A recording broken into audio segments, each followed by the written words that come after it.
And welcome, one and all, to this week's Come Follow Me. Thank you very much for joining us. We did start a little bit late, had to actually press the go live button. I thought I had pressed it, so it happened. I'm not Better late than perfect, guys. never. Yeah, better late than never. Sections 134 or 133 and 134. We actually did a little bit of talking offline here a little bit. We wanted to work backwards a bit.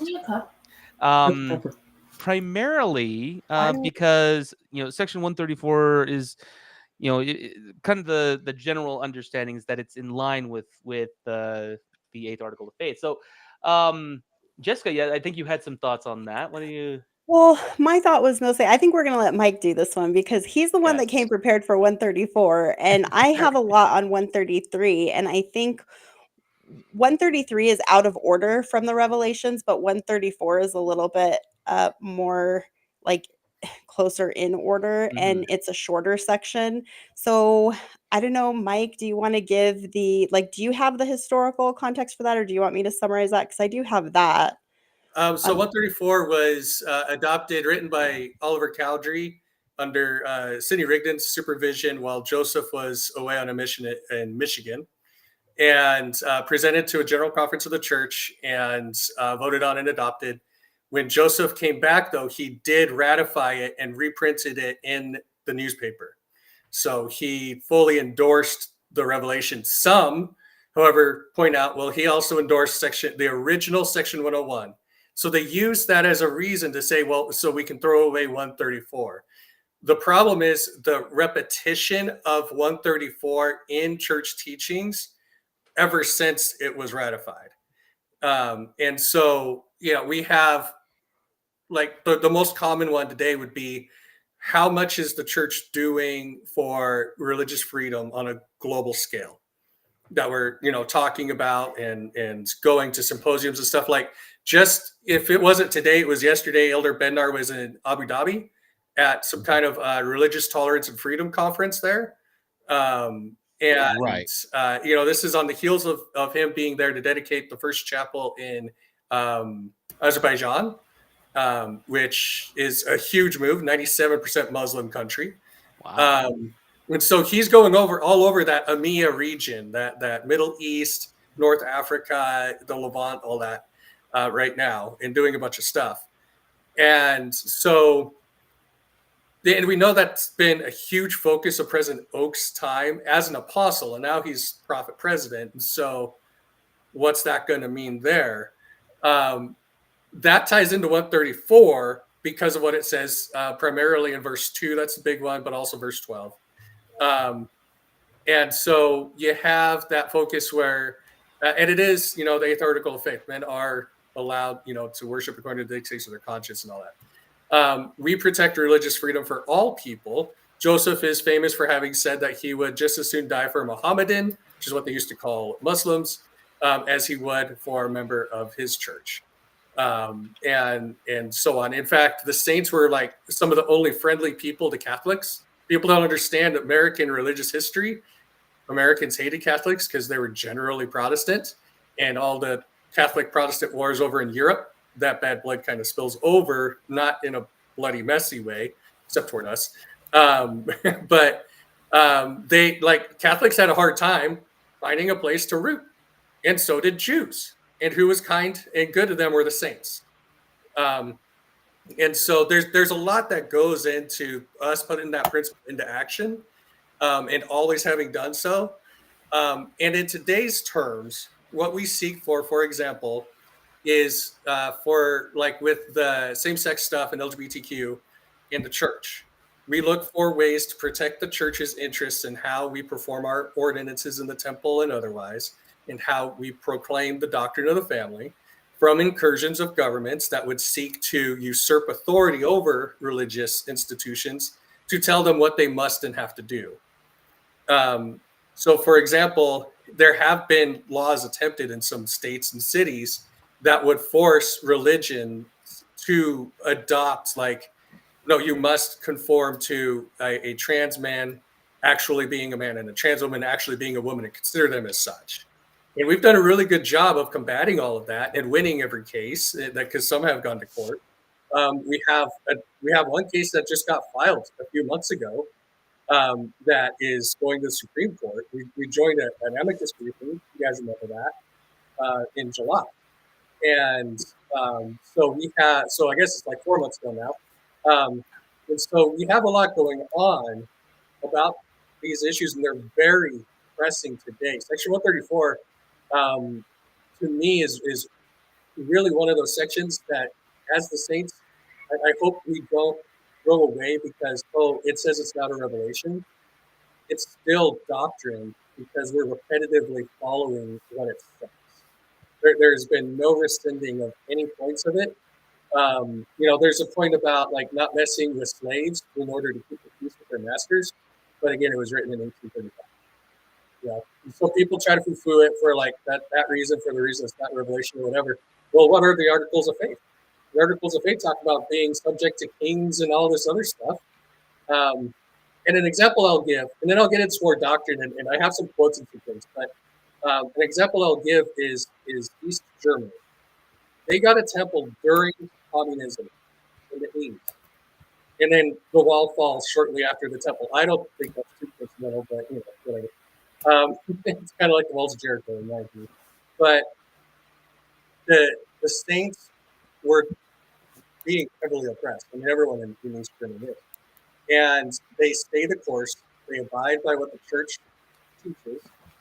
They were good citizens, and they got rewarded.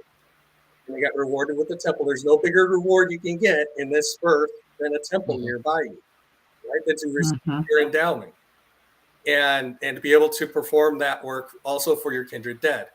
And they were able to do that in a time and a place when nobody thought it was possible. As you guys know, I served my mission in Russia. And at the time I got called, there were so many members in my family ward and stake. They're like, we honestly never thought we would see the day that the gospel was in Russia. Now, I went there in 2004. That's after, the church was already there for 12, 13 years at that point. But they just remembered communist. Right. And so, that temple in East Germany was like that last thing that needed to happen. And it only happened, and I believe on a spiritual front, it helped topple the whole regime, the whole bloc, eastward on through Russia, because the saints there, in few number, by the way, it's like the 300. What was the guy's name? Gideon, the 300. Gideon. He was the commander. Right, Gideon. He was Gideon. Yeah, Gideon. Gideon with his 300 went out, and then army of 10,000 or whatever. And they won. And it's kind of like that, honestly. Like, it doesn't matter that there was only so few of them. It did matter that they were being oppressed, but it didn't matter to the extent that because of their faithfulness over enough period of time, they got a temple. It's miraculous. I don't know how else to describe it, because you're talking about what President Oaks called, godless communism. And so many others have. I mean, it's godless in every way. And I have some quotes on that. And the only reason I bring it up is because I'm going to try to be careful with my words and not get you guys struck or anything. But we were talking joining the call, I guess. And in 134, there's 3 primary or inalienable or natural rights, or whatever you want to call them, that are listed: life, liberty, property. In the Declaration of Independence, it's the pursuit of happiness, which is property. And so those are declarative. And we have, obviously outside the church, many that do not believe in these rights. But then inside the church, we have some factions who also don't believe in these rights. And so certain things like the unbirthing of babies who might be in a womb, church members support that. Some do, right? They support all the SSA stuff, LGBTQ stuff, which is anti-family, which would go against religious freedom and our conscience. They seek to usurp that authority over everyone else. Well, congrats, Curie. It's kind of interesting that you're talking about this now. When we get this $2 super chat from Kaori. We should all be giving him $2. He just had a baby. Right. Yeah, times 1,000. Oh, wow. The gift said go up, Curie. And then, obviously property, there's members of the church that are like democratic socialists, and they think that that's like some soft form of like peaceful way to get into it. There's no peaceful way to oppress people. Right. And so, like, for example, again, I said I had some quotes. I'm trying to truncate here a bit, but, the main point is Zion is for the pure in heart. And how can you be pure in heart if you don't abide by these principles and allow others their proper rights and exercise of them? Mm-hmm. You don't have to agree with how someone chooses to use their property, but you have to agree that that person has a right to their property and you don't. Like, it's pretty basic, right?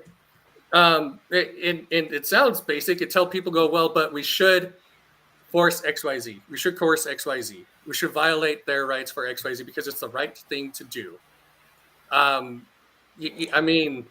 Well, President Oakes, he like, if you guys go into like the gospel topics essays and you look up like religious freedom, you know how they always have like current modern prophets and like what they say about it. It links you to a talk called Loving Others and Living with Differences. And the way he concludes that one is kind of addressing this issue that we have of like being in the world, but not of the world. How do you exit and leave Babylon when you're surrounded by it? And he basically teaches those principles that are in the Articles of Faith, which is, we believe in this free exercise of religion and freedom because this is vital to our ability to choose and our accountability before God. I mean, we came to this world to choose specifically. But then he kind of wraps it all up by saying how in so many circumstances in life, we have to live with differences. And sometimes those differences are like really extreme, but as followers of Christ, we still have to live peaceably with other people who we don't share values with. And he talks about how even with regard to like the commandments and our view of like morality, we still have to be willing to be peaceable with people whose moral standards are like far different than ours, or even maybe like what we would consider abominable, like in terms of like the scriptures, like how the scriptures would describe some of these things. That's such a test for us today, that we don't conform to the ways of the world and become violent in these other things, right? That we don't start to revile our neighbors, dig pits for them, all the things, be backbiter, like all the stuff that Paul writes the people in the last days will be like. We need to not be like that. And so I have, like I said, I have a few quotes here. Oh yeah, go ahead before I go. Well, because I've read Spinoza. Oh yeah, Timothy Spinoza, right? Yeah, where a lot of the ideas that we understand from the Constitution and the Founding Fathers, even from the church's perspective, has been something of conversation. You go into look at Spinoza, he talks about the natural rights, the inalienable rights of humanity. And I can't find it, but I did I did a post some years ago with regards to what is the proper role of the government. And the proper role of the government is to maintain fidelity to the natural inalienable rights of humanity, the life, liberty, and pursuit of happiness, that we are to enjoy our property, that we are to enjoy the blessings, that's what made us great as a nation and as a people. Yet as time goes on and humanity does what humanity does, there's always somebody who wants to throw the monkey wrench into the gears of something that's working. But this idea that we have, that we still enjoy today, is the idea that we are to sustain and maintain fidelity to those ideals. And that's what I see in sections 134. And we're seeing a lot of divisiveness today in our culture and our society, not just political. We're seeing a lot of religious divisiveness because of the political. Oh yeah, so that's something where it's like people prioritize their politics above their religion too much. And this is all people. I'm not excluding saints from it, and I'm not excluding any other group. This is common. Yeah, And Elder Rosband actually talked about that recently, you guys. He actually said it was April 2022 General Conference, he hit on this subject like super hard, and he was specifically calling out the fact that what you just said, people are prioritizing their political beliefs above even their religious values. And he was talking about how it's like a scourge that's sweeping the globe, is what he called it. And he was saying how there's attacks on like our religious freedom. And then he kind of reiterated what those inalienable rights should be, which is everything you guys just said. And then he actually quoted Joseph Smith, and I think this is the attitude we're supposed to have, but he said the prophet Joseph Smith stated, "I am bold to declare before heaven that I am just as ready to die in defending the rights of a Presbyterian, a Baptist, or a good man of any other denomination for the same principle which would trample upon the rights of the saints." And saints would trample on the rights upon the rights of Roman Catholics or any other denomination who may be unpopular and too weak to defend themselves. So he's saying like we should be fighting for everyone's right to worship how, when, and what they may. Right. And I like this because I feel like, okay, just this week I saw, because I'm doing like homeschool this year, and so I've been like researching all these like little homeschool things. And there was this video that I saw of this like Christian lady who had literally made a video trying to like do like a cancel culture move on The Good and the Beautiful because it's owned by a Latter-day Saint. And she like literally spent an hour talking about like all the hidden Mormon doctrines in The Good and the Beautiful. And this is what I'm talking about. It's like this weird kind of like hatred and like this weird sort of like if you can't live with people's differences, then it starts causing this like contention and this like evil, like this hatred and this persecution in society. And our prophets and apostles teach us the opposite of that. Like, don't be be peacemakers. Yeah. On that note, I don't mean to derail it so far. I showed my wife that video, and we were both like our jaws were just on the floor during that entire time. Full disclosure, my wife and I homeschool our kids, and you know, and The Good and the Beautiful is one of the curriculum that we use. And my goodness, just the absolute vitriol that was spewed by this woman was just insane. You know, if we paid it well enough attention, I got texts from several people after President Oak's last remarks in conference. And they're like, was he just saying we need a homeschool? And I was like, yeah, guys. Yeah. And so like with some of my buddies, they do. And they're like, well, I guess we're doing the right thing. And I was like, okay, we got to look at like a pod or something, you know, homeschooling pods. I don't know if any of you guys do that. Well, occasionally it depends on what kind of pod or co-op that you want to do, but you know that's a completely different discussion for what. I know. I'm going to bring it back. Well, I just thought it was funny. No, we can't bring it back because why are people homeschooling right now? Like, what are some of the things that is why that is so to protect their religious liberty for the most part. Yes, as parents. And you guys, there's actually a bill coming up in Utah that's supposed to be looked at in January of 2026, where they're trying to actually centralize this more and eliminate more school choice. Like they want to eliminate like some of the LEAs and have everybody go through one centralized state-run reimbursement program, which will trample more on these liberties that we enjoy right now. So even in Utah, like this is happening, and so yeah, religious freedom super important. I don't know, Mike, did you find any of the commentary that you wanted to share? Yeah, I got some here. So I mean, it's kind of like weaving a story a little bit. Bruce R. McConkie, 1975 April conference. Now, I think it is perfectly clear that the Lord expects far more of us than we sometimes render in response. We are not as other men. We are the saints of God and have the revelations of heaven. Where much is given, much is expected. We are to put first in our lives the things of his kingdom. And I bring that up because the mirror image that happens between, if you take the political route, you always end up in the same place. You're going to end up authoritarian. Doesn't matter if you're left wing, right wing. If that's the route you take, you end up authoritarian. That's not the church, its doctrines, the United Order, any of it. None of it is political. and I'm going to get to that. So none of it being political. This is going to be a long one, so bear with me. This is from this is Marion G. Romney. Sorry, I thought it was J. Reuben Clark. It's Marion G. Romney, 1966, General Conference in April as well. He says, he goes to 5 points. First point, the cornerstone of the United Order is belief in God and acceptance of him as Lord of the earth and author of the United Order. Socialism, wholly materialistic, and you can substitute socialism for authoritarianism if you want. I don't care. Fascism, all of it. It's all in there. Wholly materialistic is founded in the wisdom of men and not of God. Although all socialists may not be atheists, none of them, in theory or practice, seek the Lord to establish his righteousness.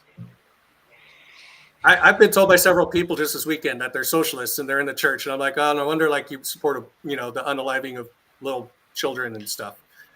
Anyway, the United Order, point 2, the United Order is implemented by the voluntary free will actions of men and women, evidenced by a consecration of all their property to the Church of God.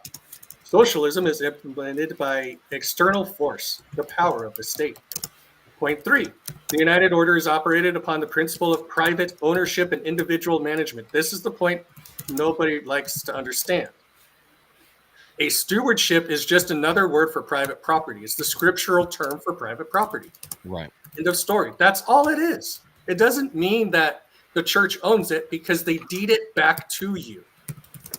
Anyway, that gets explained later. So thus, in both implementation and ownership and management of property, the United Order preserves to men their God-given agency while socialism deprives them of it. Number 4, the United Order is non-political. Non-political. Socialism is political, both in theory and in practice. So in orthodoxy and orthopraxy, it is thus exposed to and riddled by the corruption that plagues and finally destroys all political governments that undertake to abridge man's agency.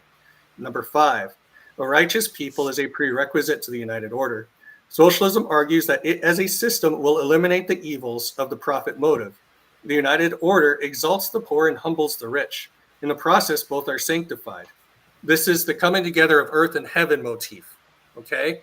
Whereas in socialism, we hear the top-down, bottom-up approach, and they try to mirror everything. It's all a mimicry. But that's advocacy and agitation and revolt.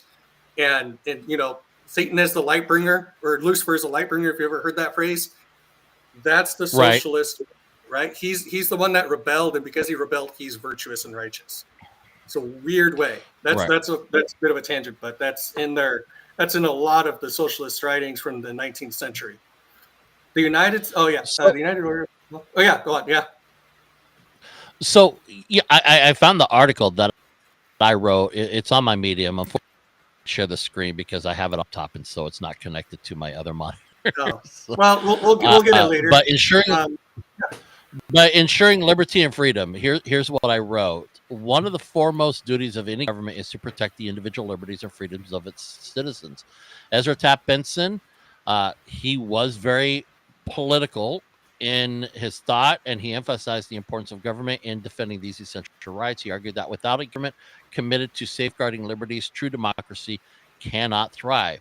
Think about it. What would our lives be like without the assurance that our individual rights are protected? Without oversight, we might not have the freedom to express our opinions, practice our chosen religions, or even own property. The very first and foremost is that of freedom of speech. This allows us to voice our beliefs without fear of retaliation. Second is freedom of religion, to ensure that we are able to practice or not practice any faith without persecution. And then the right to privacy, which protects us from unwarranted intrusion into our personal lives. Those are the 3 fundamental foundations of true democracy in relationship to what we're talking about here. Yeah. So I am going to continue. That was really good. Oh, Xander, Mosiah, whatever I'm supposed to call you. Did you have I've had stuff wanted. I don't want to interrupt because you're a lot. You're coming from the spiritual side of this, and you keep talking the inherent right of the individual. Mm-hmm. So I'm going to go on a bit of a tangent here as the military historian. What was the great? We talk about religious freedom, but in 600 BC or not B 80, they wrote burn the heretics' books, destroy their buildings. Right. 1500 AD, tie the Protestants up, put a stick of bundle of wood at their feet, light it on fire. Yep.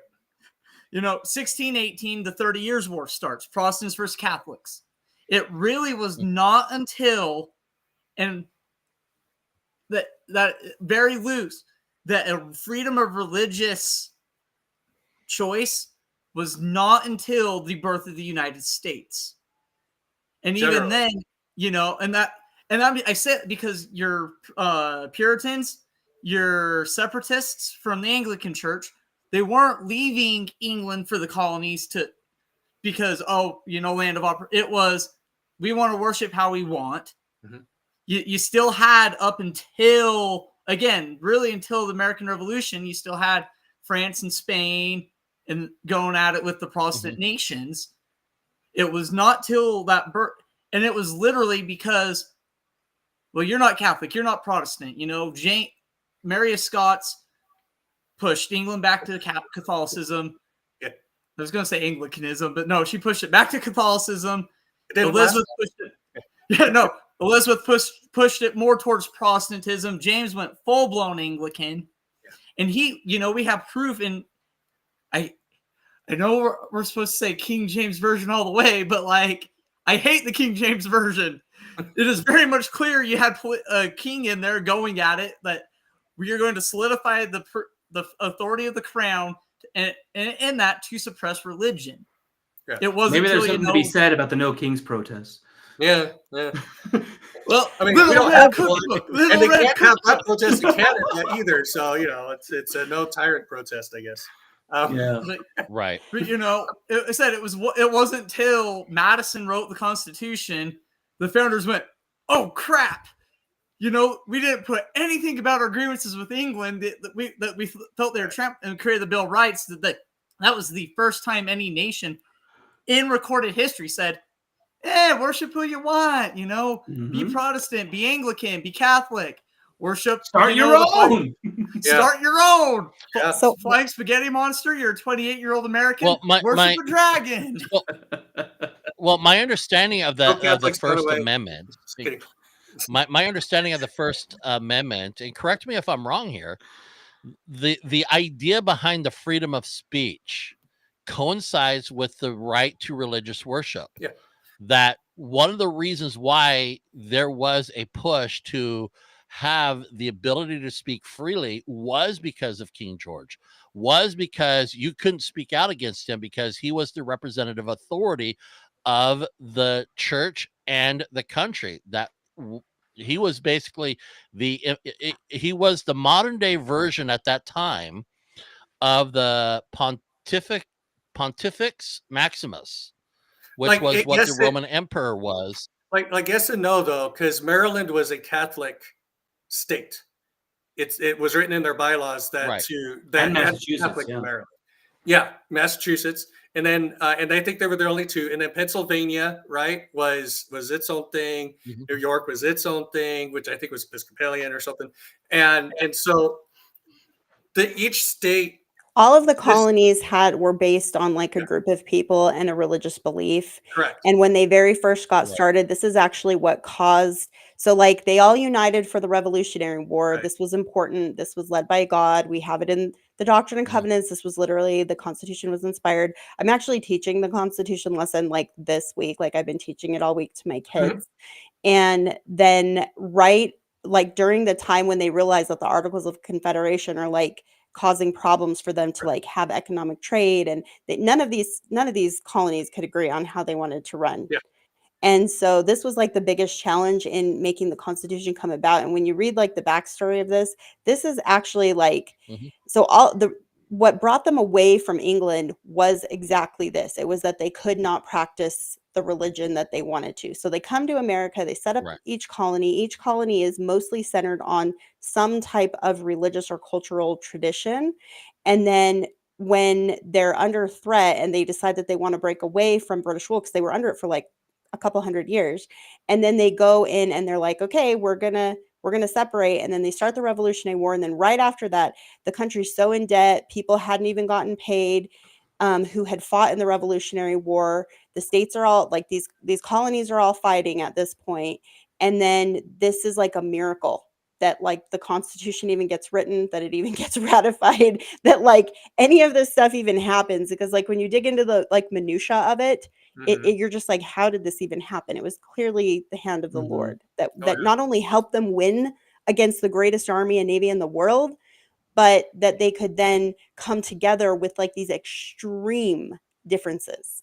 And then from there, they kind of are able to get what the whole point, the whole purpose is prophesied by Nephi, and it's to help so that there's a government on earth at the time that can facilitate the establishment of the Church of Jesus Christ of Latter-day Saints and like the gospel and the restoration and everything that we enjoy today. That was the whole point. Now, there's a flip side to this because Section 134, and I'm going to segue now into 133 because we've been talking about this for like almost 40 minutes. Yeah. But like this is why I wanted to do 134 first, because you have to understand that this was requisite. Like this was requisite. We would have none of what we have today without these principles of religious freedom. And then when you see like the prophecies, and you start putting all together these classical prophecies, and there's tons of them mentioned in Section 133. Now, Section 133, what's really cool about this is this was actually written around the same time as Section 1, and these go together, they parallel each other, and when you put them together, you can see that there's a parallel happening. Section 1 of Doctrine and Covenants is the preface, and then Section 133 is the appendix to the Doctrine and Covenants, which means it was intended to come at the end. We do have some sections that come after it, but if you parallel it with Section 1, then you get a really clear understanding of what the message is happening here. And so like Doctrine and Covenants, Section 133 is kind of like this sweeping last days roadmap. And it pulls together all the major scriptural motifs about the second coming into one like climactic chapter. It starts out with a covenant summons. You see it with hearken, prepare, sanctify yourselves.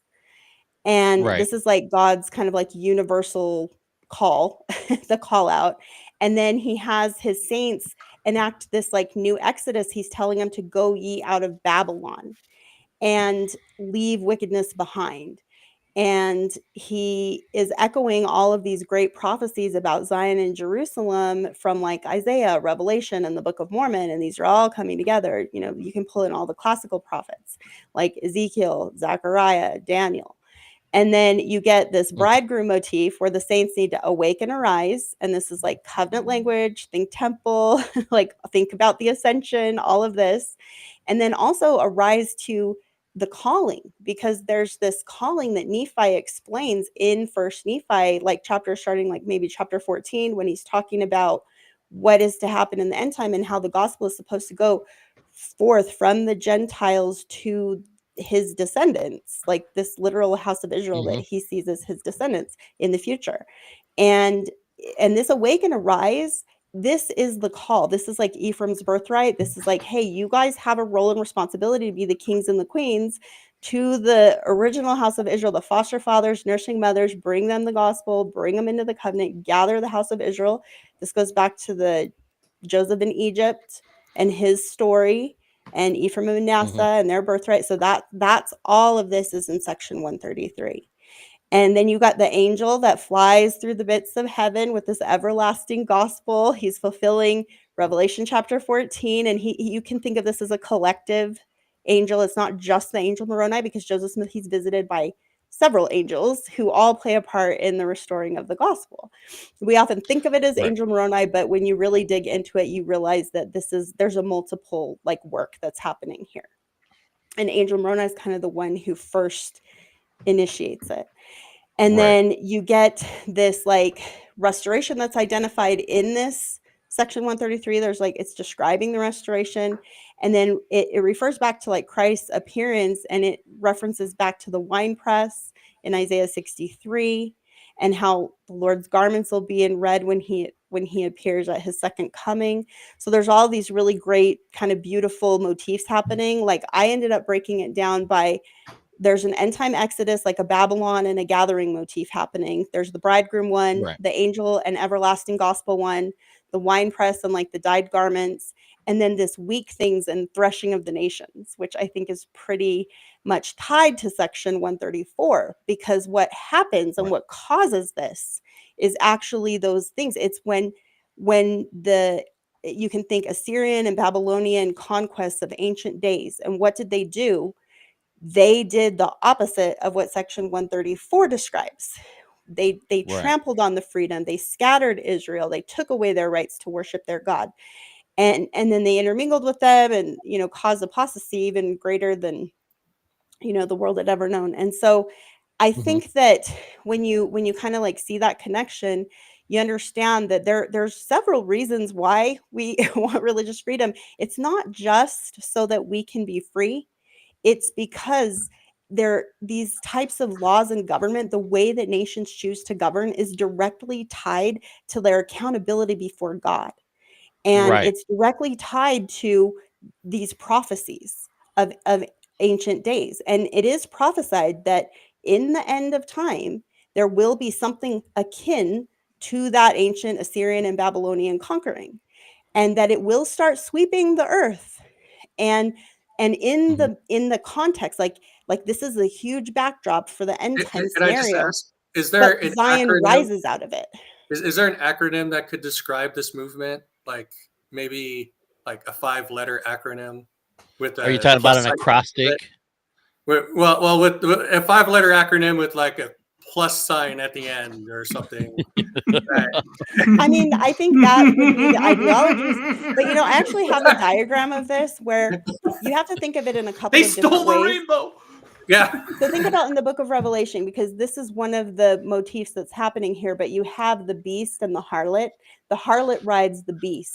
And in the book of Revelation, eventually the beast actually tramples and kills the harlot for its own survival. And this is important to understand, because these are types. It's like using a metaphor to describe the powers that be in the world. And the harlot kind of represents those ideologies and the morality of the world, whereas the beast represents those like powers that be that are actually governing and like have political power in the world. So these two things, for a time they work together, and they're kind of like drunk and high off of each other. But then in the end time, when the beast feels threatened because there's actually a rising up of righteousness, it turns on the harlot. And so this is like a really huge motif in the book of Revelation. And so they had a couple of quotes, and I think they're really good for section 133. So President Nelson in 2020, in his talk, The Future of the Church, he said, I think it was an Ensign article, actually. It was an Ensign article in April. And he said, "Remember that the fullness of Christ's ministry lies in the future. The prophecies of his second coming have yet to be fulfilled. We are just building up to the climax of this last dispensation, when the Savior's second coming becomes a reality." And he also said, and this was in another talk, he said, "The time is coming when those who do not obey the Lord will be separated from those who do." And one of the things that, and he also advised that like the greatest assurance we could have is to be worthy of admission to the Lord's house, to the temple. And so that was all in that other talk. I think that one, it might have even been the same talk. I'll have to go back and pull it up. But I just was like trying to take notes for you guys. So I pulled a couple quotes. And then one of the things that I kind of wanted to just pose as food for thought. So everybody in the comments, start thinking about this, and then start dropping some comments of what you think. But we often, we celebrate the Savior's first advent, right? It's going to be coming up on Christmas. We're constantly looking back at this time when Jesus Christ came. And we, all through the Christmas season, we're telling stories surrounding Jesus Christ's miraculous birth. We know about the annunciation of his birth and the betrothal with Joseph and Mary, and how the angel intervened there. We know all the signs and the wonders that preceded his first coming. And this is all kind of part of our cultural tradition, but now consider his second coming. And there's, because there's going to come a day where this actually happens. And then what do you think? Do you think we're going to be celebrating and commemorating the second coming? Do you think that we'll see a night and a day and like a day and a night and a day as one day? Do you think that we'll see like signs in the heavens? Like do we honestly believe what we're taught? That's the question. Like, do we really believe that this is actually going to happen, and that he's really actually resurrected, and he's really going to come back, and he's really going to reign? Like, do we honestly believe that? Right.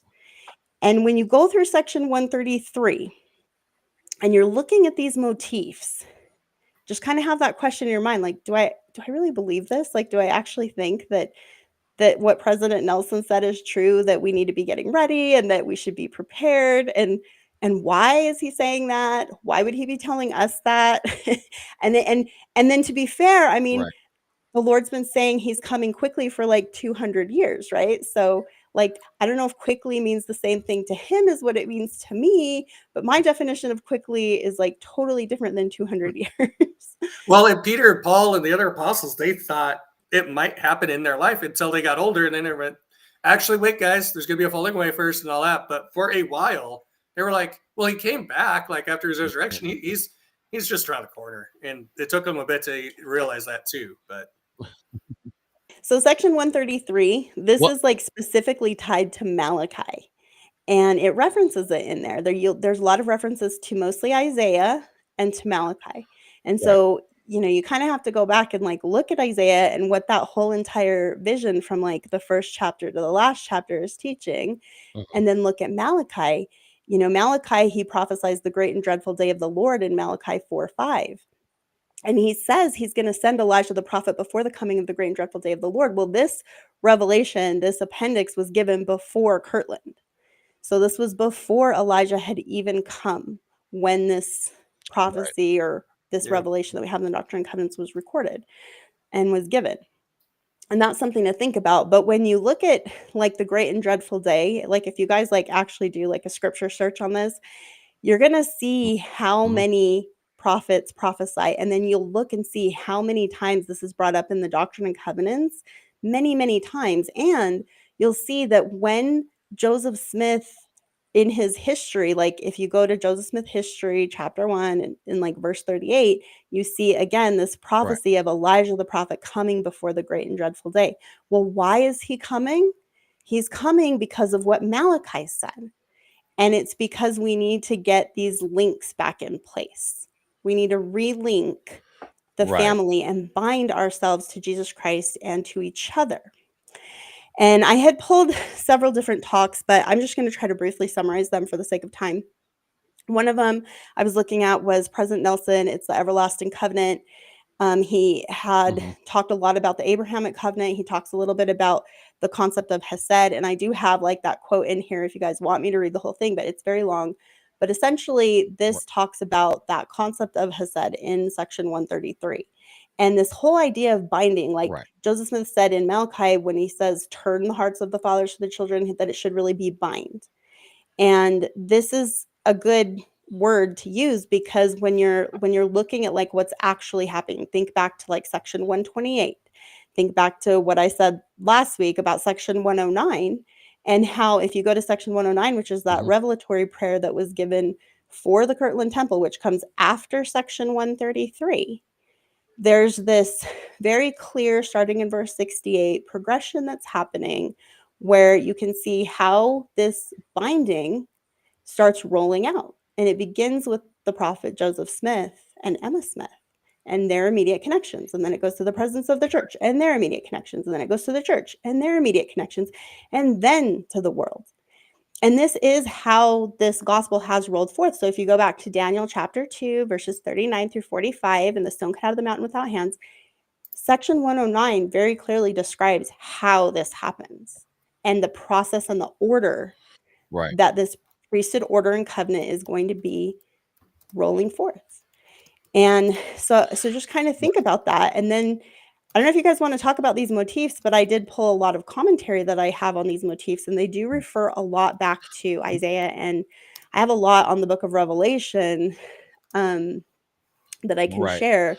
But just think about the binding and Hesed and what Hesed means. It's like a loving kindness. It's a unique term. There's no English word or language that can adequately describe this, but it's describing a special relationship with the Lord where he binds you to him And when you enter into that covenant, and this becomes particularly strengthened when you are married in the temple and you're keeping your temple covenants. And the reason why is because now you're doing the family thing. So think baptism gets you in the gate, and then you want to organize in a family. So like all the stones get brought in the gate, the stones get stacked up and organized, and then they get sealed. So that's the keys of Moses, the keys of Elias, and the keys of Elijah. And they're all coming together to build this beautiful house of the Lord. Right. And that goes back to the conversation of the keys of the kingdom to bind and loose in heaven. It is that whole binding that you're talking about.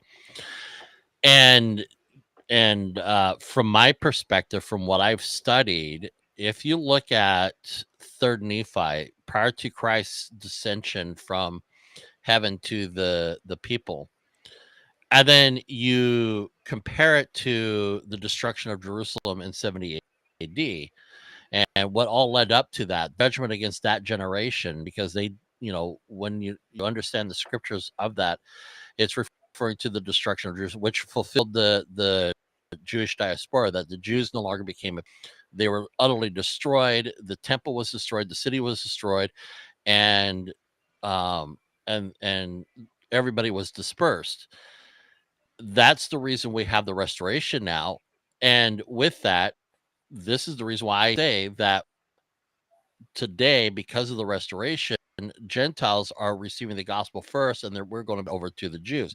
Once the fullness of the Gentiles come in, the Jews are going to start embracing the restored gospel message through that process. And the first shall be last and last shall be first. And that's what Christ says twice in Matthew 19 and then in Matthew 20. And there's the imperative verbs, the imperative command: hearken, prepare, go out, flee, make bare his arm, and send forth elders, sanctify, be clean. And the promises is that the Lord will come with healing, power, glory, and vengeance. And so he's going to come with vengeance upon the wicked, and then he's going to come healing and glory for those who are righteous, who are maintaining fidelity to the covenant. And my takeaway is, looking at this, there is the shifting of the wheat, I believe, is happening. The great sifting is happening. That the harvest is getting more and more plenty, and we're getting to the closing end game where Christ is going to be coming, and either you're going to be prepared or you're not going to be prepared. And if you're not prepared, then it even says that people will be like in the days of Noah, where they're just eating and drinking and being married, and they're not having any concern of going to happen tomorrow. And even if let's look at happens section tomorrow, they're not really 133. concerned about it. There's like some key verses, and Monty, I don't know if you want to pull this up or not, but there's some key verses in section 133. So what I actually went through this section and I organized it by the motifs. So if you go to section 133, and maybe we can show people this, but start in verse 4. And we don't have to read all this, but I just want to kind of have you scroll. And if you kind of scroll through it, from verses 4 through 15 is talking about this Exodus, Babylon, and gathering to Zion and Jerusalem motif. And so everybody can kind of see on here, it's just, you can kind of see what's happening here. The elders of the church are going forth. They're going to the nations, to the isles of the seas, first upon the Gentiles, then the Jews. And then you've got the land of Zion and her borders being enlarged, the stakes. And so this is the work. And then notice that reference to the bridegroom. We'll get to that motif in a little bit, because there's two motifs happening here, and these overlap. And the main messages here from verse 4 to like maybe 15 is, go ye out from Babylon. Okay. And then you can kind of see a few key points. Be ye clean that bear the vessels of the Lord in verse 5. And then there's some other verses in section 133 that also use this motif. So it gets used from verse 20 to verse 24. And then it kind of repeats in verses 26 to 35. So there's this whole Exodus motif, this Babylon, gathering to Zion, Jerusalem, this Exodus out of Babylon. And so you can think spiritual Babylon, but you can also think physical, because at a certain point, and you kind of get this from Isaiah and from the book of Revelation, that if you're reading it on the literal level, that there is literally like a war happening. But then he has I have a question. So I have a question, and it's been burning since I've been studying this.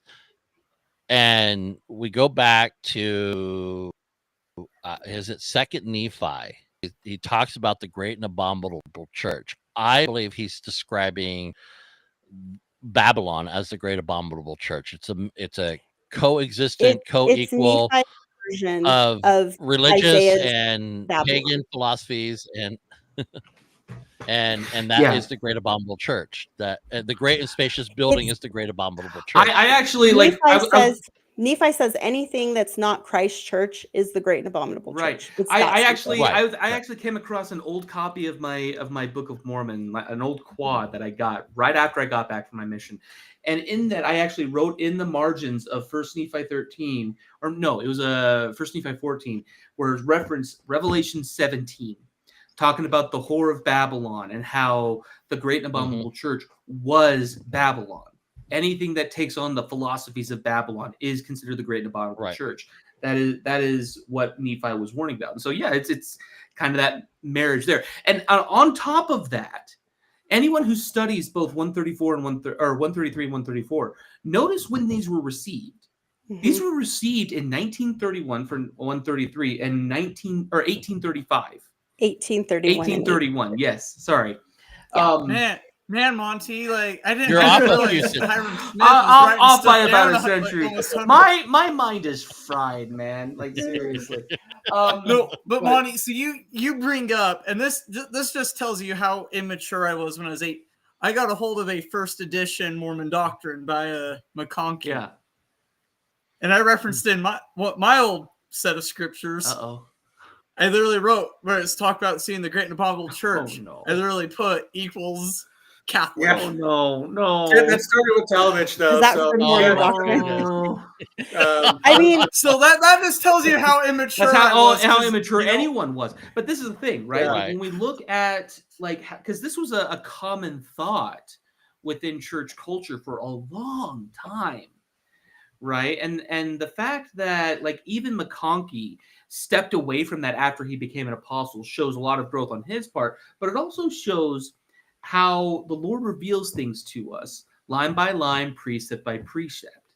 Like that's the way it's always been. I mean, we see that happening even now, where we're having to adjust a lot of the presuppositions that we've had regarding many different things.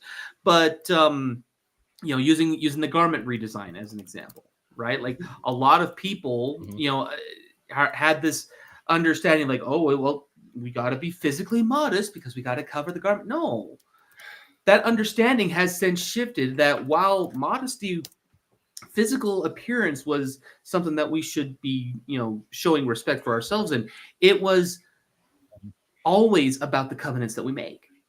I'm sure every girl, at least from the 90s, has had one of those terrible modesty lessons. Oh yeah. No, I no, and the thing is, this wasn't just something that happened in church. I remember growing up in that and that having happened. Like and hearing, other, mothers telling that to their daughters. It was like, holy cow, like looking back, it's like, geez, just how far off the point were we? Yeah. So in the Well, do you guys want more of like the symbols? Do you guys want to keep doing motif stuff? Like let me know in the comments, because I have like a ton on these motifs, and I know we're not going to get through this all because we only have like 30 minutes. But let me know in the comments which motif you would rather spend more time on. We're kind of talking right now about Exodus, Babylon, and Gathering, that motif. There's the bridegroom motif. There's the angel with the everlasting gospel motif. And this kind of ties into the 4 angels and the 4 winds. And then there's the winepress motif. And then that like kind of threshing of the nations, the weak things threshing the nations motif. And right now, if we look at that Babylon and the Exodus out of Babylon motif, this pertains a little bit to it's kind of like in Revelation chapter 8, where you see those judgments going out on the earth, and you have like the 4 angels of the destroying angels, but they're also gathering. They're doing 2 things. They're destroying and gathering. They're judging and gathering. And Wilford Woodruff, when the Salt Lake Temple dedication happened, he had talked a little bit about how those 4 angels would now go forth in the earth once like the temple had been restored fully, the endowment fully, the sealing fully. At that point we had all of the temple ordinances restored, and then the temple was dedicated and built. And this was a pretty big deal. I have a huge long quote where President Joseph Fielding Smith, he wrote about those 4 destroying angels, and he just explained how these are now at work in the earth. And he said that they're on their sacred mission even now. And then he told the story of Wilford Woodruff and how he had spoke to audiences about these 4 angels. Well, these 4 angels are tied to the 4 winds.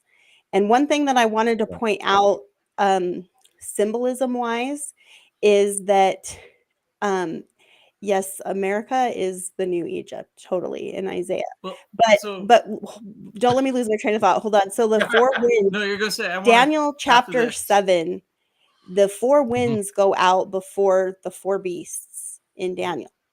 And this is like a kind of like a fun little symbol that you can look up, and you can kind of see what I'm talking about just for your own private study. But these 4 winds go out first. And so this is basically, if you want to break it down into layman's terms, the gathering of Israel precedes the second coming, and the gathering into this covenant needs to happen before the wrath of God is poured out on the earth. Now that happens during a period of judgments that are being poured out. And this actually began, like to Wilford Woodruff's point, with the dedication of Salt Lake Temple and the restoration of the temple ordinances. So once that's all restored, then people can start being sealed. And so you can think of the 144,000 and the symbolic meaning of what that means in relationship to priesthood.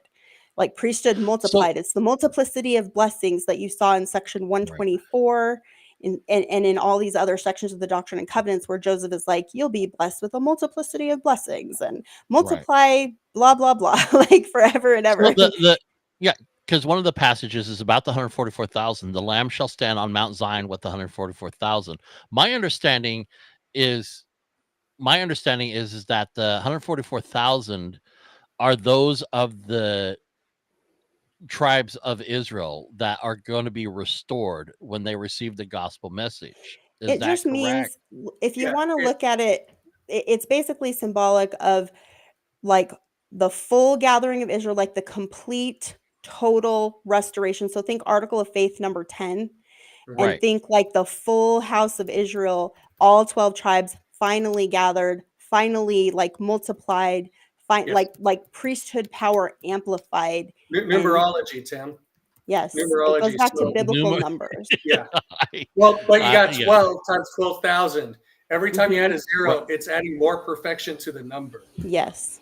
And so now, the 144,000 is the multiplicity of perfection on top of generational perfection. Yep. Of the priests that will be there, the priesthood lineage.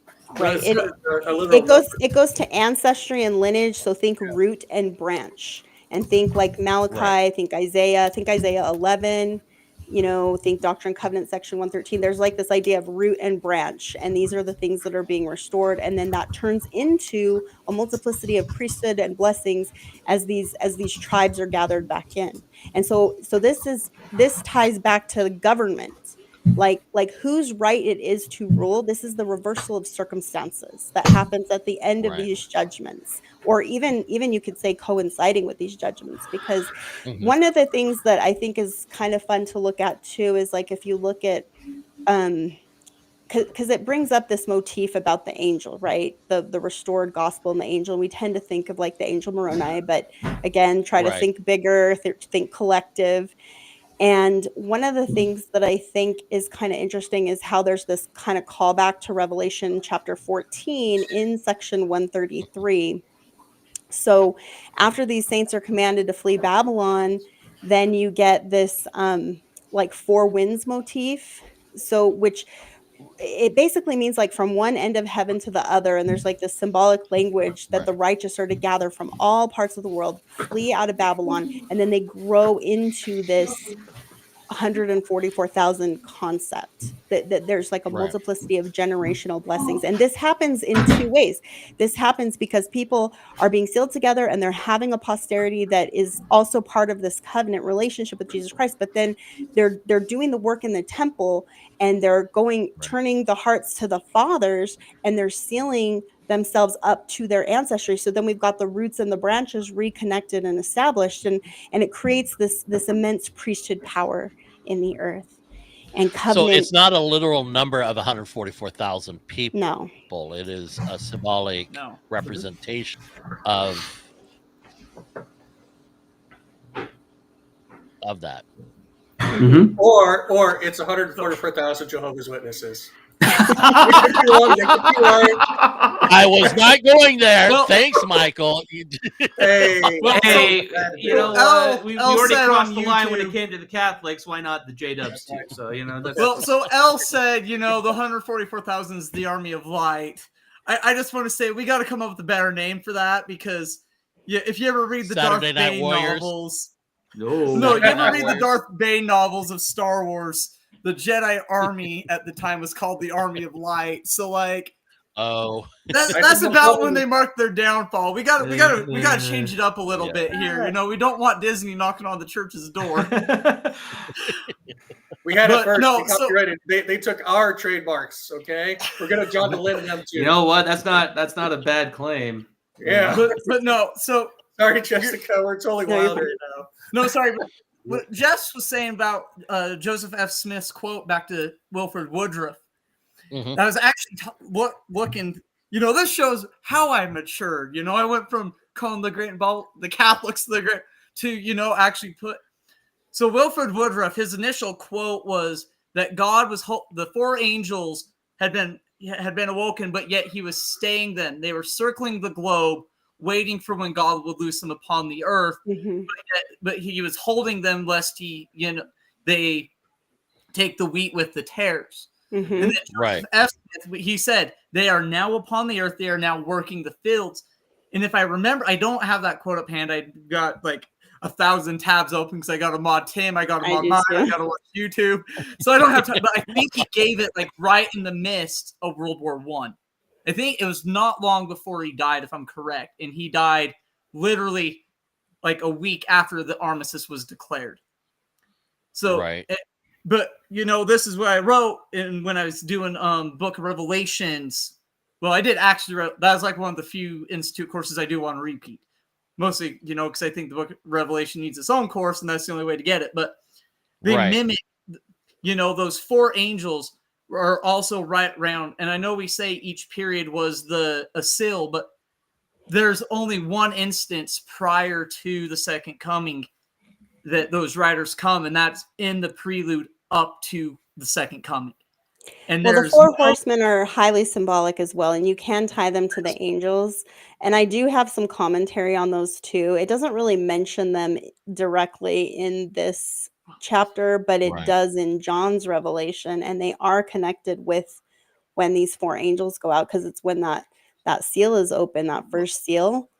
And so the commentary that I have, and I have a lot, I probably have more commentary on the Book of Revelation that's actually collected into my annotations than I do on anything. I have a lot on Isaiah too, but I don't have it all like in my annotations. But we do have the four horsemen representing basically the war that's going to be poured out on the earth, and what the consequences of it are. So each one represents that. And this is part, so there's a few different ways that the gathering happens, and then that, like, I don't know what you want to call it, the judgments, I guess, like the judgments go out on the earth, and then it causes people to repent, right? Like that's the theme that's happening in John's vision. Well, the bowls are actually different. So the first, there's the seals are open, and then with each seal being opened, there's some kind of like thing happening at each point. Mhm. And then that actually, it's at the sounding of the seventh trumpet. So first there's the seven trumpets, then there's the seven bowls or vials of wrath. So the seven trumpets are in Revelation chapter 8 and 9. and then the wrath, you'll see later that that's from like chapters like 15, like I think it's up to 19 where it turns, but it's chapter 16 that shows what's happening when those vials of wrath are being poured out. And these are two separate things, because one of them, it has a limit. And this is what Wilford Woodruff was speaking to. He was speaking to a time where these judgments would be poured out and this gathering process would be happening. And it's two things happening at the same time. There's some judgment, there's some, just ways that God humbles his people. And then and helps to gather. That process helps gathering. It's like the trying. People are tried in these circumstances. And then the angels are able to do to both, to do the sifting, if you will, and to the gathering and the sifting. And then that switches when the seventh trumpet sounds. So there's actually a buildup to a certain point, and it happens in the midst of what's clearly being described as like a war and calamities that are going over the earth. And those four horsemen represent the results of that, like what happens because of that. And then you see in 16 where the bowls are poured out, and that's different. That is where everything is happening now without measure, and it's targeted at the wicked. So instead of everybody and like the whirlwind motif with a 1/3 over the earth, that changes. And now all the destruction is targeted on the wicked. And this is where you see that God's people, they're being sufficiently tried, and those who are gathering in and becoming like a Zion type people, they're able to receive a special protection from the Lord during that time. So can I ask a quick question, right? So we have the era of preparatory wars. The bowls would then be the wars of destruction. Yes. They're not, so the bowls aren't happening during the preparatory war period. Right. Okay. Yeah, so if you divide it up by preparatory, like he's referencing Dwayne Crowther. We talked about this in the past, and there's a book that he wrote called Prophecy Key to the Future. It's like a classic book on the second coming. I think it's probably like the most read book. But what he does that's helpful is he divides kind of like the way he's reading all of the commentary and the prophecies into a period of wars that are preparatory, meaning that they help prepare us as a people and the world, and they help to prepare and pave the way for the gospel to go from the Gentiles to the house of Israel, to gather Israel. And then there's a certain point where that shifts, and then he divides that into wars of total destruction.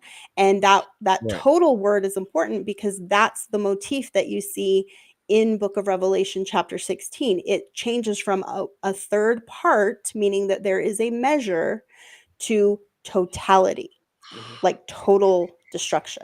And that's how the motif changes. And I don't think we're in that by any means. No, I think we're still in the preparatory wars, but there is something important that comes out of that wrath. And that is that Zion rises. I want to point something out. Since we're talking about this, I want to be able to point this out, because we're talking about the four horsemen of Revelation. And Messiah, you mentioned about the four angels that mimic the four horsemen. The first horseman, the white horse, is conquest.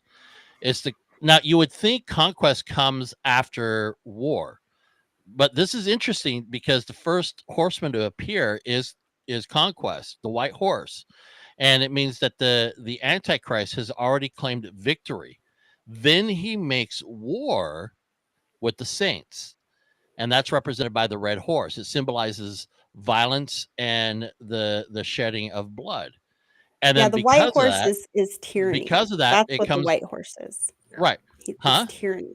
Depends on your. That gets also into your level of interpretation, as it's also been. If you look at any time of wars happened, we'll use the Second World War. How many nations did the League of Nations allow Mustache Man to march into before they finally said enough? And it was when they said enough that declarations were thrown. It was even that way with the First World War. So it's not just tyranny; it is unjustly taking what is yours under dominion. It's conquest, it's conquest. It's conquering. It's basically the Assyrian and Babylonian conquest that John is referencing, because he's going back to ancient Israel's history, and he's like, "Here's what happened, and it's going to happen again." Let's not forget the point I'm making is the conquest occurs first, then he makes war with the saints, and then following that comes famine. and then being unalived is represented by the pale horse, the final horse.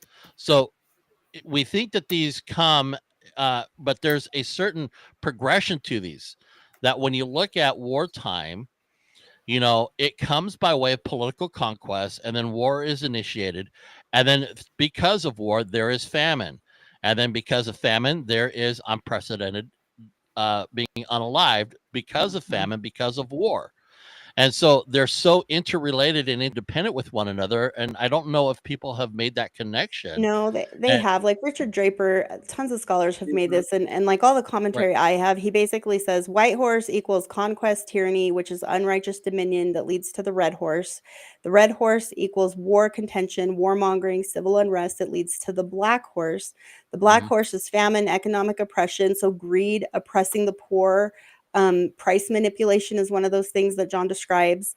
Things that cause famines for the poor, and this leads to the pale horse, which is not just people like death, it's also disease. And so this is because it represents like a green yellowish color, which they viewed as like a corpse color. And so Richard Draper, in his book, he has one that he wrote with Michael Rhodes that's really good, where it's like they did a translation in like a new Greek, like from the Greek, like a new translation of it. It's really cool. And then he also has the book Opening the Seven Seals. And both of those books on the book of Revelation, it does a huge deep dive into the four horsemen, the four angels, the four winds, the seven trumpets, the seven vials of wrath, or bowls or vials, same thing. And so anyway, the horsemen are good. That's a pretty interesting motif. It's not actually the one in section 133 though. Right.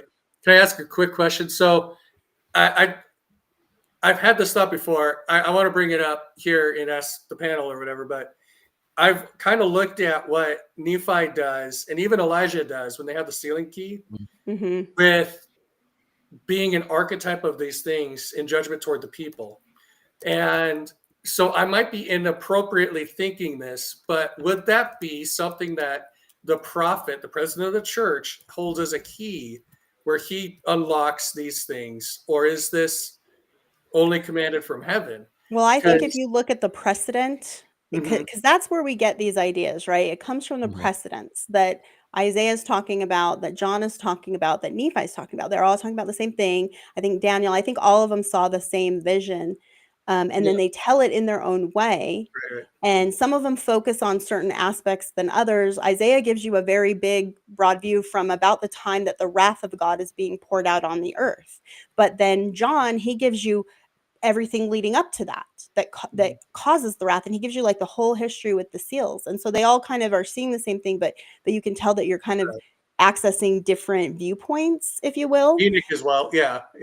Right. And Enoch too, and Ezekiel and Zechariah, and all of these things kind of come together. And I think what's cool about section 133 is it's actually pulling from every single one of those, and it's pulling in certain motifs. And the reason why I wanted to like highlight the motifs is because I think it can be a little bit overwhelming to like come at it from verse by verse and then try to figure out how to link it up. But when you put it based on the motifs and divide it up by the motifs, then all of a sudden you get this overview. And I'll share my screen really quick. I'll just show you guys really quick how I came at this, just so if you want to do it, you can. Well, just real quick again, is it that the prophet would have the keys to that and he'd be the one releasing? This is kind of like maybe an opinion thing. I don't know. I mean, it's probably more esoteric, so it's probably an opinion thing. But but like I would say yes. And the reason why I would say that is because when you look at what happened with Moses and Elijah, that's what happened. The prophet basically went before a nation and said, okay, this is your warning. It was during a time when the people themselves were being oppressed. They were not able to function freely. And because of that, there's like this intervention by a servant of the Lord. The servant of the Lord goes before the powers that be and is basically like, hey, I'm here representing the God of Israel. And he says, if you don't let us go, you're going to be in trouble. And then they're in trouble. So it's basically even Isaiah to an extent, right? He gets thrown in prison and all that. even though he's in his own nation. And so then the point that I was kind of wondering about, I'm sorry to sidetrack a little bit, but is the family proclamation something where they foresaw because they hold those keys of seership, right? I think it is. And that was like the key goes in the lock. I'm not saying the key got turned, but it feels like the key went into the lock on something. But we're on lock right now. Yeah, I mean, Yeah, no, because I think we are. 20 years later, all of a sudden, because in the last 10 years, so it's 30 years old. In the last 10 years, it's been insane. 20 years Right. later, all of a sudden, it's like there's a pouring out. Well, even And it the was family almost proclamation references these prophecies, right? Like it's going back to the prophecies against the nations. Yeah. And it's going back to what section 133 is saying. And I think, Right. so, okay, so I'm going to share my screen again, and I'm just going to show you really quick how I organize this, because we're not going to have time to go through this all. But I did kind of like a 1-minute summary of everything that I put in here. And I had to have AI help me with that because it was really hard to summarize this, but I did. I got it into 2 paragraphs.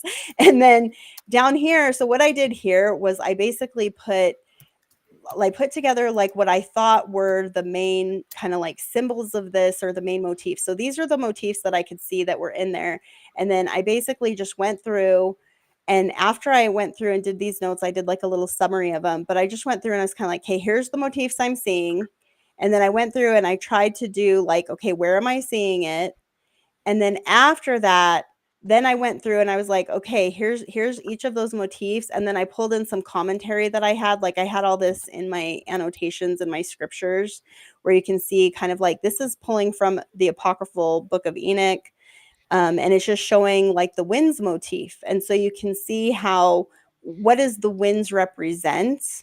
And how is it connected to the 4 angels, the 4 beasts, the 4 horsemen, the 4 corners of the earth, and the number 4? And essentially the number 4 we get from the biblical numbers is it just means like the 4 corners of the earth. It means like the total like coverage of the earth, like the whole world basically in totality. And so it's just talking about all of this commentary that I have just kind of speaks to each one of these little motifs that's happening. The destroying angel one is really interesting because we tend to look at it one way, but I think there's 2 things happening that maybe sometimes we forget. One is there's angels of destruction, but there's also they also protect. And it really has to do with the covenant curse or covenant blessing. There's covenants on the land, and just like it says in Ether, what is it, like chapter, I don't even remember, chapter 3, chapter 2, where he's basically talking about, the covenant on the land. And if you're not keeping, like worshiping Jehovah or following his laws, then you get swept off the land. And so there's like these ideas of like land covenants that apply to everybody, whether they know it or not. They're under covenant because it's God's world. It's not man's world. And a stewardship, even though the Lord gives us stewardship in the earth, it's still his world. And that's the theme that you get out of the book of Revelation. And then this was that Wilford Woodruff commentary. Here's some commentary from Richard Draper. This is like the seal of the living God and the 4 angels. His books are really helpful. I really enjoyed them. I think they're fun reads. If you guys want to know more about the book of Revelation, I would start with Opening the 7 Seals by Richard Draper, and then maybe look at the one that he did with Michael Rhodes, where they did the extra like new translation from the Greek. That one was really interesting too. And then I think there's another one. I think it was by Eric Brandt that was really good too that I read. And then this one is about the Flee Babylon. This is all commentary. I have a lot from Don Perry and from Richard Draper. Don Perry has a book called Understanding the Signs of the Times. It's really interesting. This is where he gets into the 4 winds, and this is all Perry's commentary right here. And he does like a verse by verse on all of the verses in section 133 that we were just talking about. And he kind of gives you just like a little spiel on each one of these. And ultimately right here is probably a key verse, verse 4, sanctify yourselves. That's basically what we're trying to do. We're trying to sanctify ourselves. And we do that through the covenant, this everlasting covenant. And then what Malachi prophesied, it's through those keys that were restored in Kirtland, and by linking ourselves to each other and to our ancestry, our posterity, and then like laterally, like that got done right at the beginning of the restoration. And it's just interesting because the whole goal you can see is to link everyone back together, so that then all the names, all the ordinances, everything can get recorded in that book of life, and then that report can be given. So it talks about, sometimes I think people look at the 10 tribes and the records. It talks about their records, and I think sometimes we might think of that as scriptures, but it doesn't actually use the word scriptures. The sealed portion of the Book of Mormon is scripture that we're prophesied to get. But with the tribes, it talks about their records, bringing forth their records, and then it talks about how this like magnifies and multiplies. So I tend to think of this, and I've done a deep dive on this, and I felt like my takeaway from it is actually that they're doing what we're doing, which is they're bringing their records of their ancestry, their genealogy, and their book, if you will, Right. and they're doing that work and getting those ordinances recorded into that book. And I think that's the records that they bring, because this is what actually causes the multiplicity of blessings that Joseph Smith was prophesying, and what these other ancient prophets are prophesying. It's that bringing everyone into the covenant, both the living and the dead, that this work is happening on both sides of the veil. That's how the multiplicity of blessings comes. It comes through ancestry and posterity being linked eternally back into this order, this family of God. So they have to link to Jesus Christ. He's the one who we link up with, because he's the birthright son who's worthy, who is the heir, and as we join ourselves to him, then we become the joint heirs. So this is I think what my biggest takeaway would be. If you look at all of these motifs, you gain this, what I think is a beautiful picture, which is, this merger, if you will, with Jesus Christ. And the bridegroom motif helps with that, but you can also think of it as like a family restoration, which I think is more how Malachi frames it. And the bride and bridegroom motif is helpful, because if you think of the church as the bride, then it's what the church is doing, right? It's the collective that joins with Jesus Christ, and then it keeps getting added upon, right, through the posterity, through the lineage. It's the means by which Christ has a posterity. Yes, Right. and then at the burning, at this great day of wrath, this great and dreadful day, it's great because there's going to be that wedding, right, the merger of the bride and the bridegroom. But in connection with that, on the flip side, there's the burning. And so this is where people are left with neither root nor branch. It's because they are burned away. Okay, there's neither root nor branch. Like there's no posterity, no ancestry. They're alone. And this is like the flip side, the covenant curse side. And so I think that, I don't know, that's what was coming across to me the most. And there's a lot of beautiful imagery in the wine press. I got tons of like commentary on that too, the wine press, and just some of these other really cool motifs that are happening there, like the dyed garments and the year of the redeemed, and just kind of like some of those pretty symbolic things that have to do with Jesus Christ. But the one that probably ties more with section 134 was the weak things threshing the nations and the little one becoming a strong nation. So let me pull that up really quick and show you, because it'll just take too long to explain it. But if you look at these verses, these are the key verses. It's 57 to 59, okay? You get this idea of the fullness of the gospel, this everlasting covenant. And that we need that covenant. That's how we prepare the world for the second coming of the Lord. We ourselves have to be linked. We have to become those kings and queens of the Gentiles that Nephi prophesied would bring the gospel and take this covenant to the rest of the house of Israel, to like those, to like all the people who are of the house of Israel, and they've been lost and scattered and may or may not know who they are. And some do, some still identify with the house of Israel. And so we have this motif in scripture. And one of the things that I didn't have time to get to, but I'll just refer to, is I personally really like Abraham Gileadi's books, and there's a book of his that I really enjoyed. It's called The Last Days, Types and Shadows, from the Bible and the Book of Mormon. I like his dissertation too. It's the literary message of Isaiah, and one of the things that he's able to show really well is how the word Gentile is used across the canon in like 5 different ways. And the way that we tend to look at it is Gentiles bad out of the covenant and House of Israel good in the covenant. And we don't look at it, I think, as ourselves. Like, we don't tend to read ourselves into the idea of Gentiles, but there are some contexts where it is talking about us that are of, the tribe of Ephraim and who are coming into the church from one of the houses of Israel in the last days, like from one of the lost tribes, these scattered tribes. And each tribe has a specific role to play in this gathering of Israel. And if you go back into Genesis and you look up the blessings that Jacob gives to his 12 sons, then you get an understanding of the role that the tribe can play in the gathering of Israel in the last days. But one thing that we all have in common, I think, is what is being said here in section 133, which is that we all have a covenant responsibility to bring people into this covenant, to extend and share the covenant. And if we are doing that, then it's like what President Nelson said: anytime you do anything to help anyone on, either side of the veil to make and keep covenants, then you are helping to gather Israel. And that can be you as a parent raising righteous children. That can be you doing your ancestry and genealogy work, going and taking names to the temple. It can be doing it for somebody else. Like, if your family's got their whole history done, good for you, but there's other people who don't, and you could be helping them.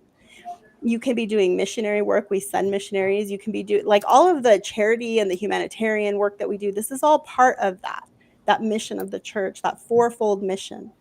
And it's all with one goal, which is to extend this covenant and help it roll out to the earth the way that it was described in the scriptures, and particularly in section 109. Right on. All right. Well, we are at time. But anyone have any thoughts they want to add in here? No, this is a very rich section. It's very interesting to study. I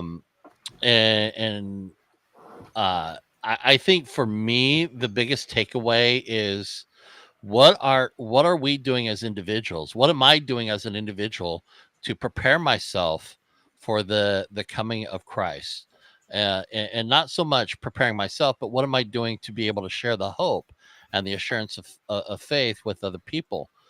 And I think that when it comes to the way we have conversations, especially online, is how are we able to present the gospel, give a defense of our faith, and to address some of the criticisms that we get, and to do it in a way that is inviting to people so that they can come and learn more about what it is that we believe, and not just buy into all the misinformation out there, and to really understand that we are about getting people to a place where they can come into that covenant relationship like Jessica was talking about, so that they too themselves can be prepared in meeting the Lord and when he comes again, whenever that happens, whenever that occurs, and what that may look like.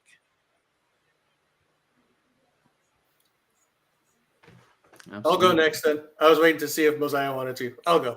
Yeah, you're good, Mike. I just had I had a really not a thought that is not applicable to this, so you go first. Okay.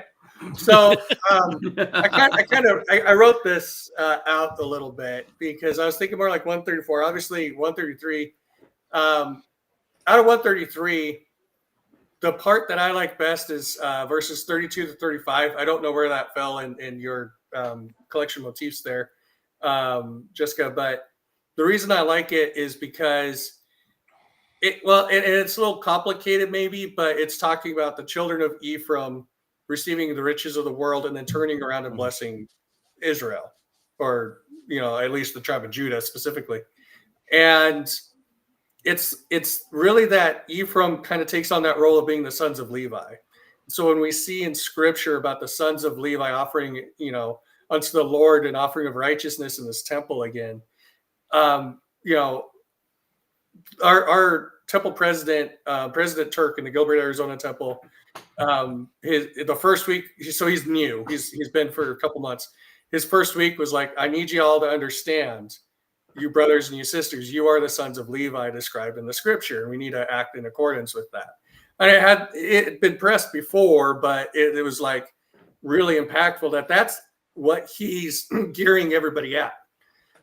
And the role for the sons or the children of Levi or of Ephraim to fill that role of the Levitical children as well, those priests, that priestly role, and that you're to bless the other tribes, right? And you map out Israel, and you have Levi in the middle and all the other tribes around, and you're kind of protected in there, but you get the riches from everything. And so it's and remember Joseph in Egypt and his story and how his brothers had sold him into Egypt. He loses his identity, kind of like they don't know who he is. And then remember how he had that dream where he saw them all around him.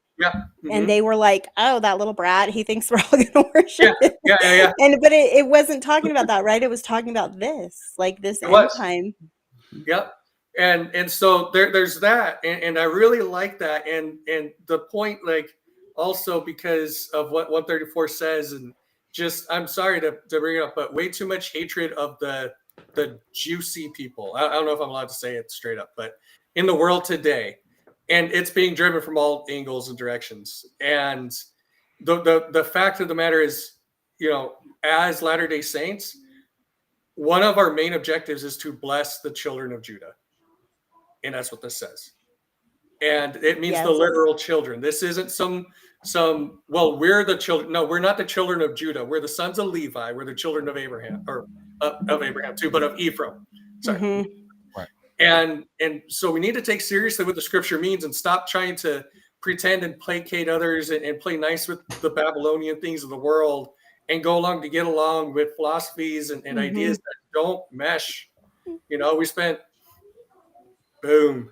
You guys, this whole book, I'm telling you, the very beginning, the whole thing is an essay he wrote on idolatry for that Hugh Nibley thing that they did a long time ago. It was and it is so about that, what you just said. It's Latter-day Saints specifically, you have you are a workhorse, basically. You are going to serve. That is your goal. That is your goal. Right. That is what Joseph in Egypt did. And that is the role that we play in the end time. Mm-hmm. Absolutely. And so it's that, and the other side of it is, and it coincides and it goes along with what I was saying, right? We're supposed to be peaceable and be the peacemakers. Is if you have trouble or you find it necessary with the idea of being peaceable, if you find it necessary to inflict force in any degree, any measure of a righteous dominion, you're going to have a hard time dealing with living in Zion. You're not going to have a place there. And there's a couple of scriptures, and this is 45 and 62, D&C sections 45 and 62. The first one is, and it shall come to pass among the wicked that every man that will not take his sword against his neighbor must needs flee unto Zion for safety. I don't know how big Zion's going to be, but I know that there's at least that one barrier of entry that, and Zion is talked about as having exclusivity. There's walls and there's qualifications. At least this one, right? You're not going to take your sword against your neighbor. But because you're not going to do that, you're going to need to come to Zion for safety. The other one, and there shall be gathered unto it out of every nation under heaven, and it shall be the only people that shall not be at war one with another. And we talk about the preparatory wars, then you get into the wars of destruction, and you think about not taking your sword against your neighbor. And I think about what happened at the end with the Nephites. Mm-hmm. And even the Jaredites, but I think more so the Nephite comparison. They were all willing to pick up the sword. It was the women and children in battle too. They were all willing to go march, pick up the sword, go after their neighbors. And all it did was destroy themselves. And they would curse and curse and curse and never repent. And the world is heading in a direction of that as well. And again, I don't know how large Zion is going to be. I'm a little more optimistic than a lot of other people I see out there. So I'm a glass half full kind of guy. But, I hope for as large a Zion as we can get. But I'm not stupid and ignorant about what will end up happening is you're going to have to separate yourself from your friends, from your family to some degree, even. Right. Mm-hmm. And trust in the Lord that his atonement will reconnect those links. Well, you can, because you can intercede for the people. Right. We act as little saviors, The Savior's on Mount Zion. Savior's on Mount Zion. Yeah, we're the planting of the vineyard of the holy, on the holy mountain. Yeah. Yeah, I think it's a matter of time, right? It's like a matter of patience. And this is why like I try not to worry too much about, like, if I worried all the time about like everyone that I care about leaving the church or, not living the gospel or not knowing about it, I would be worried 24/7 and feel like I had no life whatsoever of my own, because my every minute and every waking hour would have to be spent on like missionary work and like other people's salvation. And we can't choose for other people. But what I love that the Lord gives us, at least in this restored church, is he gives us power. Okay. He gives us power to intercede as proxy saviors and do work for others that they cannot do for themselves. Right. Xander. All right. Well, I'm going to do the unrelated thought first, because we are the LDS village people. I'm just sitting there. I'm like, we got people? Monty's. Yeah, we got Monty's the school teacher. Oh gosh. You got the Jessica's. I mean, I don't know what so we just got a woman. We got the football dad is Mike.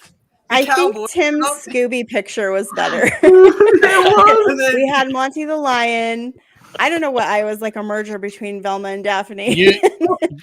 And then, I'm here. Honestly, that would be a good compliment, though, Jessica. That's yeah. I was thinking about that because I was watching down Periscope in the end with Village Peoples in the Navy, but I was like, wait a second, this doesn't add. Like, I knew this seemed familiar. We're the Village People, just for LDS apologists. LDSA. I don't know if I can be lumped in with the apologist crowd, guys. Like, really, truly, I just can't. It's hard to be an apologist. You're our second coming expert, Jessica. I like studying covenant, second coming, eschatology, and I could care less what the rest of the world thinks about us. I really could. Like, I could care less. It doesn't matter to me. All those people on TikTok, whatever. Don't even waste my time with it. I'm just like, no, I don't have time for this. You know why? Because we have such a rich, beautiful gospel that I could not even possibly learn in a lifetime. Right. But no, like my actual final thought, though, because and this will probably be I don't think Monty will let me come back to that Village People reference. I'm never going to let you live it down, Xander. That's Hey, I like the Village People. Hey, bad. So long as you're not watching any of their music videos. Yeah. Just listen to the music. All right, let's put on one of those. Hey, Monty, you want to do a screen share real quick? Okay, go for it. But no, I was joking. I was like, we're gonna put one of the music videos on. I really get kicked out. But no, like and this is kind of when I the text I sent you this morning. Like, I don't think when you look at 133, 134, it fit, and you just read them as they are. You're like, they are beautiful set. But when you pair them to what 35 is, they are the prelude to Carthage. Even though they were years before, these literally are showing what is right about to come in 135. If you pair all three together in a very symbolic way, which, as morbid as it is, like 135 is probably like my second favorite section in D&C. Because when paired with 133 and 134, but 133, 134 pair together like peanut butter and sardines on a sandwich. Don't knock it till you try. Well, I think section 1 and 133 are what pairs together, because that's the preface and the appendix. And Joseph had like specifically paralleled those two, like all the language parallels. If you look at the first few verses in 133, they match section 1. And so it's like they're like bookends, except that the way that we have it ordered in the Doctrine and Covenants doesn't really reflect that it's bookends. You have to actually read them together to see that they're bookends. Right. But like when we start getting into, the symbology in 133, pair it to 134, especially, Mike said with the juicy people today. I hate TikTok language. Right. But I don't know what I'm about to say. Sorry. But when you pair that, but like I was thinking about, when you look at section 11, pair it with 134, but then even dive into, we talk about, we uphold the law. the saints did everything right. And what did where did it lead us? To what to the events of Carthage and an expedition west, which we could get into that a little bit more. Monty and I had a really great question about that one today. Yeah. Well, we could look at President Nelson's Exodus repeated for next week if you guys want. But well, that's what I was going to. I said when you get in, especially like why. Again, the symbology in 133. It's not. My mom was actually texting me like, "You buy this?" I'm like, we are the only species that created the A-bomb. Like, is it really doomsday to say, hey, we're going to, and I'm like, if there's a God, I'm pretty sure he's going to go, I better show up before they clear the board. But, when you get it, we're the only ones that have paved our own destruction. And if there's a God who is going to have to, intervene or even reappear, or come again second time, it will be in the midst of us carving our own destruction, whether it's through spiritual or physical means. It's beautiful to see the symbology of, hey, those who are faithful are going to run. I don't want to say it's the coward tactic, because if I know where I can go to be safe. And we're going to run to the nearest temple that's going to take off to outer space. Yeah, exactly. It's like maybe that's what they're doing with the Salt Lake Temple. They're retrofitting it with rockets. Hey! I'm with the LDSSA, Latter-day Saints Security Agency. I can't have you spilling that secret there, Monty. It's full of men in black suits and a white van to be at your door in about 5 seconds. Oh, I know them. They're good friends. But no. Get back to and I said I didn't really think I'd be here tonight, so I didn't really do a lot of study. My speed run was 10-minute study of, oh crap, I got to hurry and read the sections. But read it, and it's like the angel. You get but again, it's not just an angel goes proclaims the world.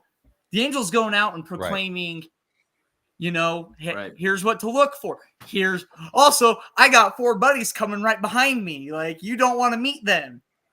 He's like, they're my scary dog privilege. Yeah, pretty much. But then it's, but it's like, if you actually listen, those angels are going. It's like a Christmas it mimics carol. the Passover. Yeah, well, it mimics Passover. If you follow it, know the signs, know what to mark your door with. Those 4 are going, I know we like these guys. Let's keep moving. And as unfortunate as that is, the historian in me, history repeats itself, and it will repeat itself until we learn our lesson. Until we get humanity it right. Humanity never does. I said, Jessica says Revelation, when we were talking, it goes back to the Babylonians, the Assyrians, then the Greeks, then the Romans. Yeah, just like Gilead does. Yeah, right there. Then the Ottomans. Then whatever the heck happened with World War I. It's like all modern idolatry, and how it leads to exactly what you're saying. It causes this like conquest, those 4 horsemen. It like starts with that like desire of worshiping the things in the world and the power and the just the getting gain. And it's like the whole thing is. I think what I like about this is it's precipitated by God's people first, like we're the covenant people today. And I think this is like the main message and takeaway of the Book of Mormon too. It's like in the end time, you talked about the last is first, the first is last. Well, in the end time, this gospel goes to the Gentiles, and then the Gentiles, which is us. And you see this in, I think it's section 109 of the Doctrine and Covenants, where in the prayer that is given, Joseph like identifies, or the Lord identifies us with the Gentiles. He uses it the same way Nephi does. So he's basically saying, hey, you who are the lost tribes of Israel that got scattered, he's referring back to that northern kingdom scattering, who got scattered into those north countries. You guys are the ones who have this role to play in the end time, again, tying back to Joseph and Ephraim. And you guys are the ones who need to take the gospel to the world. But you see these 2 things happening, and I think you get this a lot out of Isaiah, where there's different groups of people. There's like these different spiritual categories of people. There's like people who really do like love Babylon and they just worship everything Babylon and they are just immersed in it. Right. And then you have the people who are like the Jacob Israel people, in to use like Gileadi's framework. I think this is really helpful. But they're like the people who they may be of the house of Israel and not know who they are, or they may know who they are now, but they're kind of just, they're teetering between Babylon and Zion. And they're just kind of like in that middle space that like Right. Neil A. Maxwell, I think he would talk a lot about this, but just how eventually that middle space is going to go away. You can't straddle the fence. Like eventually a choice will be made. And this is like a theme in Isaiah. And I think this is a theme in section 133 and in the Doctrine and Covenants, like in full, is that there really are two churches only, like Nephi said, and you have to make the choice. You can't hang out. Right. You can't constantly be like having a vacation or a summer home or whatever Neil A. Maxwell said in Babylon and then like your main home in Zion. It's like it doesn't work that way. Like you can't keep visiting Babylon. You have to choose to come up to Zion. Well, I don't know. They have some beautiful hanging gardens. There's a lot of good entertainment over there in Babylon, but we need to elevate and love all the things that are lovely and of good report. There, we can have just as good and just as entertaining stuff in Zion. I tell you what. Right. Yeah, but hanging gardens of Zion just does not roll off the tongue. It will. I don't know. You'll get used to it. That we We'll get can't used find to it. them, so you know. I Yet. kind of like my hanging gardens. They're in Nineveh. Yet. They actually think they found them, but Yeah. you know, Yep. I just gotta say, it's always fun at CFM. Sorry, I said that Village People idea is stuck in my head. So now you know I gotta get a picture of Scoot. I gotta figure something out for We need Scooby. memes, man. We need memes. Yeah. You gotta get Dude, we got memes. people who are still in the comments, or people who are going to be watching this in the future. Hi from the past, by the way. Make memes. We'll love them. we may actually have a segment here in the future. Hey, what did people make today? Let's laugh at our faces. All right, let's see here. In any case, so kind of my final thoughts here, right? I really like a lot of the Second Coming stuff and the Second Coming motifs. Like that's not necessarily a lot of the focus on my own personal channel, but that's one of the reasons why I go to you, Jessica, or to Jared, or any of the others that are out there, because they have such very interesting takes and a lot of the study that they have related to the Second Coming and things like that. And that's what I think section 133 is directly talking about here. And this is something that, like, from the early days of the church, this is something that they continually look forward to. This is section 133 was revealed in 1831, for crying out loud. I still just like it blows my mind every time I look at that. It just showcases what is the goal of the restoration. It was to usher in the second coming of Jesus Christ. That's why it needed to happen. And honestly, I do think that, like, it is important that, like, especially with Come Follow Me, it is paired with section 134, because like we talked about at the very beginning, this would not be occurring. The second coming would not have the foundations laid if it didn't have if there wasn't a place where where the restoration could be fulfilled almost unabated. That doesn't mean that persecution didn't rage. That doesn't mean that armies didn't combine or calumny didn't defame. But just like Joseph prophesied in the Wentworth letter, the truth of God rolls forth boldly, nobly, and independent.